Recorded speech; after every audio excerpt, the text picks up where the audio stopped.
राधे राधे, नमस्कार। स्वागत है सभी का मेरे चैनल पर। मेरा नाम है सुषमा। तो आप लोग कैसे हैं? मैं आशा करूँ कि सभी लोग अच्छे होंगे। तो कल पढ़ा हमने सूफी काव्य और संत काव्य। तो भक्ति काल पढ़ रहे हैं, भक्ति काल अथवा मध्यकाल। तो आज पढ़ते हैं कृष्ण काव्य और राम काव्य। तो कृष्ण काव्य के प्रमुख कवि सूरदास है, जान ही रहे हैं। देखते हैं कृष्ण काव्य में वल्लभ संप्रदाय कृष्ण भक्ति के काव्यगत मूल प्रेरणा तत्व के रूप में वल्लभाचार्य का स्मरण किया जाता है। इन्होंने शुद्ध दैतवाद नामक अपना दार्शनिक मत देते हुए वल्लभ संप्रदाय की स्थापना की। इन्होंने पुष्टि मार्ग चलाया, जिसके अनुसार ईश्वर की कृपा की पुष्टि है। इन्होंने ब्रह्म, जीव और जगत तीनों को एक सत्य माना तथा यह बताया कि स्थिति के कारण ही भिन्नता दिखाई पड़ती है। मैं और मेरा का भाव संसार है।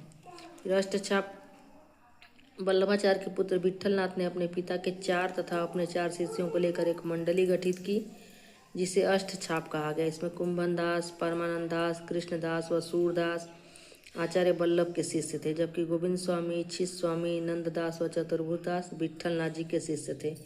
इन्हें विट्ठलनाथ जी ने कृष्ण राधा के विभिन्न उत्तरदायित्व सौंपे। फिर अगला भ्रमर गीत परंपरा। तो श्रीमद् भागवत से भ्रमर गीत परंपरा का आरंभ माना जा सकता है। इसके 10वें स्कंद के 46वें अध्याय में 10 श्लोकों में यह प्रसंग आता है। तत्पश्चात सूर ने इसे अपने काव्य में ढाला, तभी भ्रमर गीत को अमरत्व पद मिला। सूर ने भ्रमर गीत में उद्धव की योग साधना व निर्गुण आराधना पर गोपियों के कृष्ण प्रेम की विजय का अद्भुत ढंग से वर्णन किया है। सूर के उपरांत नंददास ने भ्रमर गीत की रचना की। इसमें सूर ने भ्रमर गीत में उद्धव की योग साधना व निर्गुण आराधना पर गोपियों के कृष्ण प्रेम की विजय का अद्भुत ढंग से वर्णन किया है।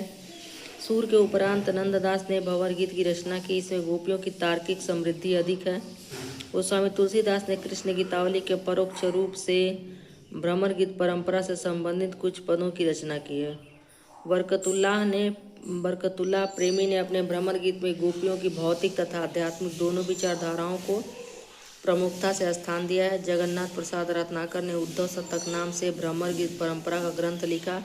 इसे आधुनिक युग का श्रेष्ठ भ्रमर गीत काव्य कह सकते हैं। इसमें जहाँ एक और सूर की गोपियों का भाव जगत व्यापक रूप में उपस्थित है, तो दूसरी ओर नंददास की गोपियों का तर्क जगत भी अपनी पूर्ण समृद्धि के साथ उपस्थित है।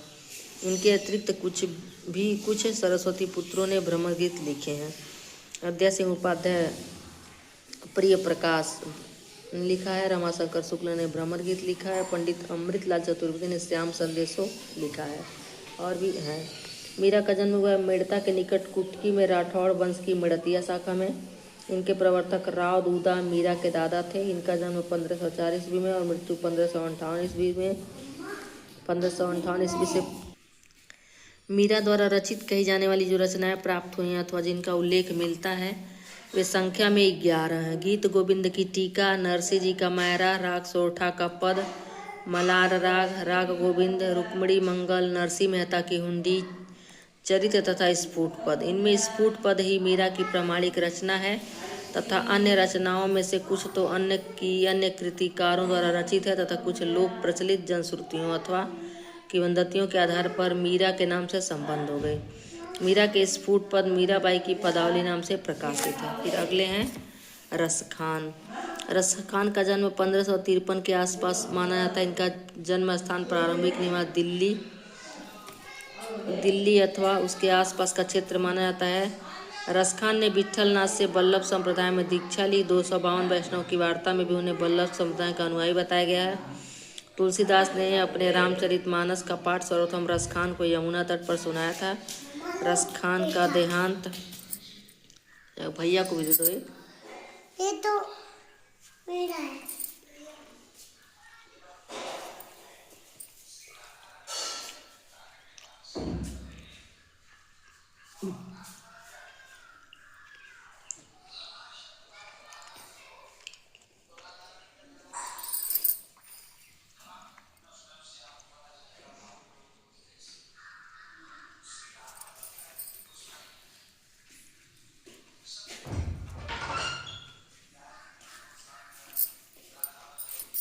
देखा लिया से कहा था 2 दीजिए, हम आराम से खा रहे हैं।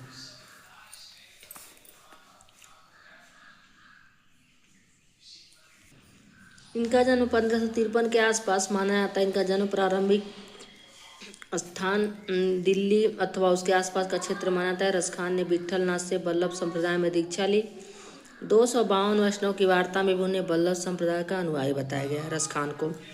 तुलसीदास जी ने अपने रामचरितमानस का पाठ सर्वप्रथम रसखान को यमुना तट पर सुनाया था। रसखान का देहांत 1618 ईस्वी के आसपास हो गया। ऐसा माना जाता है कि प्रेम वाटिका इनकी अंतिम कृति है। प्रेम वाटिका तथा दान लीला के अतिरिक्त इनकी संपूर्ण वाणी मुक्तक सवैयों के रूप में है। रसखान की एक अन्य लघु कृति अष्टयाम भी सामने आई है। इसके अतिरिक्त सुजान रसखान भी इनकी प्रमाणिक कृति मानी जाती है। सुजान रसखान स्फुट छंदों का संग्रह है, जिसमें 181 सवैये, 17 कवि तथा 12 दोहे तथा 4 सोठ हैं। इन छंदों का प्रतिपाद्य भक्ति, प्रेम, राधा कृष्ण के रूप, माधुरी, वंशी, मोहिनी तथा कृष्ण लीला संबंधी अन्य सरस प्रसंग है। प्रेम वाटिका में कवि ने राधा कृष्ण को प्रेमोद्यान के मालिन मानकर प्रेम के गुण तत्व का सूक्ष्म निरूपण किया है। 53 दोहों की लघु कृति है। दान लीला मात्र 11 छंदों का छोटा सा पद्य प्रबंध है, जिसमें कवि ने प्रसिद्ध पौराणिक प्रसंग को राधा कृष्ण संवाद के रूप में चित्रित किया है। अष्टयाम में संकलित कई दोहों में श्री कृष्ण की प्रातः जागरण से रात्रि शयन तक की दिनचर्या का विभिन्न क्रीड़ाओं का वर्णन किया गया है। तो अष्टयाम में श्री कृष्ण की प्रातः जागरण से लेकर रात्रि शयन तक, जो अष्टयाम रसखान का। दान लीला 11 छंदों का छोटा सा प्रबंध काव्य है। फिर अब देखते हैं राम काव्य। गोस्वामी तुलसीदास से पूर्व राम भक्त कवियों में विष्णुदास का नाम विशेष रूप से उल्लेखनीय है। इनकी रचनाएं मिलती हैं महाभारत कथा, रुक्मिणी मंगल, स्वर्गारोहण पर्व और स्नेह लीला। इनके पूर्व मंगलाचरण के रूप में राम की स्तुति की जाती रही है। पृथ्वी रासों में दशावतार वर्णन मंगलाचरण के रूप में ही। आचार्य रामानंद को राम भक्ति धारा का प्रवर्तक माना जा सकता है। इनकी प्रसिद्ध रचना राम कथा स्तोत्र है। राम रक्षा स्तोत्र भी हो सकता है, राम कथा स्तोत्र है। ईश्वरदास की भरत मिलाप तथा अंगद पैज भी राम काव्य परंपरा के ग्रंथ हैं। प्रमुख राम भक्त कवि रामानंद हैं। रामानंद ने राघवाचार्य से दीक्षा ग्रहण की। ये संस्कृत के पंडित थे। वैष्णव मताब्ज भास्कर और श्री रामार्जुन पद्धति इनके प्रसिद्ध ग्रंथ हैं। इन्होंने ध्यान के लिए सीता लक्ष्मण सहित रामचंद्र के ध्यान का आदेश दिया। सीता जी प्रकृति स्थानीय, लक्ष्मण जीवन स्थानीय और भगवान रामचंद्र ईश्वर तत्व के द्योतक हैं। मुक्ति का साधन एक ही परम पदार्थ भक्ति है। भगवान राम समस्त संशयों के छेदक और परम प्राप्य हैं। इनका संप्रदाय रामावत संप्रदाय कहलाया। अग्रदास ये रामानंद जी की शिष्य परंपरा में थे। इन्होंने कृष्णदास पचहारी से दीक्षा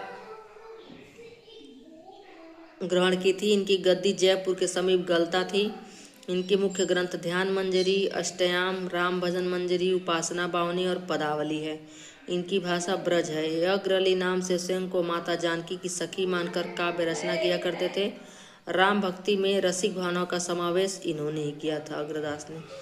ईश्वरदास का जन्म 1480 ईस्वी के आसपास माना जाता है। इनकी रचनाएं सत्यवती कथा, भरत मिलाप तथा अंगद पैज हैं।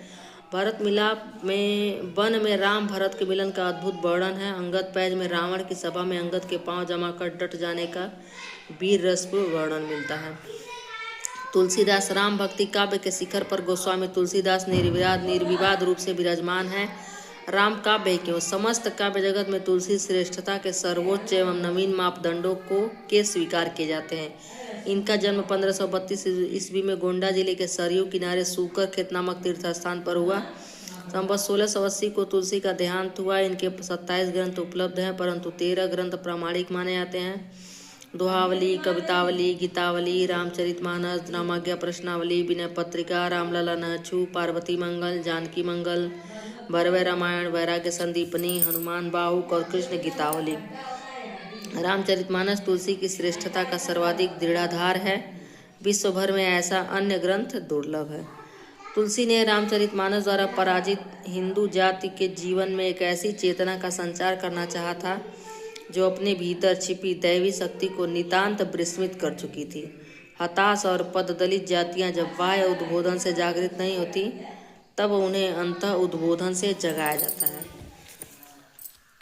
तुलसी ने यही जागरण संदेश उस समय इस देश में रामचरितमानस द्वारा संचारित किया था। विनय पत्रिका में भक्ति हृदय के अपूर्व विनम्र भाव को उद्घाटित कर प्रभु चरणों में समर्पित किया। कवितावली ओज का काव्य है। कवितावली में मानवीय सुकुमार रागात्मक संवेदनाओं की अभिव्यक्ति है। दोहावली में अद्भुत त्याग, बलिदान और प्रेम का चित्रण है। इसमें रामचरितमानस के अनेक दोहे भी संकलित हैं। भाषा वैविध्य के अनुरूप शैली वैविध्य भी गोस्वामी जी की विशेषता है। अपने समय में प्रचलित वीर गाथा की छप्पय पद्धति, विद्यापति और सूरदास की गीति पद्धति, गंग आदि भाटों की कवित्व सवैया पद्धति, नीति काव्यों की दोहा पद्धति, प्रेमाख्यानों की दोहा चौपाई की प्रबंध पद्धति आदि सभी काव्य शैलियों का सफल प्रयोग तुलसी ने किया। नाभादास, इनका जन्म 1570 ईस्वी के लगभग का है। इन्हें संस्कृत काव्यशास्त्र, छंद शास्त्र आदि का अच्छा ज्ञान था। ये अग्रदास के शिष्य थे। इनकी प्रसिद्ध रचना भक्तमाल है। इन्होंने एक ही छप्पा में वर्ण भक्ति की रचना शैली, काव्य कला, उपासना पद्धति आदि को समाविष्ट कर दिया। इनकी रचनाओं में राम भक्ति विषयक पद उपलब्ध होते हैं। केशवदास, इनका जन्म 1555 ईस्वी में तथा मृत्यु 1617 ईस्वी के आसपास हुई। ये ओरछा नरेश के दरबारी कवि थे। इनके प्राप्त ग्रंथ हैं कवि प्रिया, रसिक प्रिया, रामचंद्रिका, वीर सिंह चरित, विज्ञान गीता, रतन बावनी और जहांगीर जस चंद्रिका। रामचंद्रिका राम काव्य परंपरा का ग्रंथ है। यह प्रबंध काव्य 39 प्रकाशों में विभाजित है। केशव की अलंकार प्रियता तथा शब्द चमत्कार की प्रवृत्ति इस कृति में स्पष्ट रूप से परिलक्षित होती है।